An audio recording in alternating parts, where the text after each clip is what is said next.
ஒரு அப்பணமே இல்லையே. போடு வண்டி வீலிங்லாம் அடிக்குது. வச்சு வீடு கிடந்துச்சுன்னா உள்ளவே பொறுக்கும். இது மேலே ஏற்ற ட்ரை பண்ண தந்தூரி ஏற்றுறோம். அது அப்புறம் கரெக்டாக செஞ்சே வச்சுருக்கீங்க. போடு வேற வண்டி கண்ட்ரோலே இல்லையா? என்னடா வண்டி செஞ்சுருக்கீங்க? இந்த பிராண்டுன்னே தெரியலையே. ஒரு சுசுக்கியா இருக்குமோ? சுசுக்கிலாம் அதெல்லாம் போட்டு வெளுத்துருப்பேன்.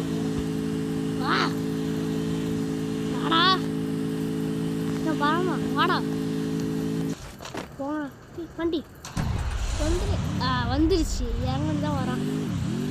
உக்கா கேடா வண்டி என்னடா பண்ணி வச்சுருக்கீங்க? அவ்வளோதான் போச்சு. போ கோலி வந்துருச்சு. ஓட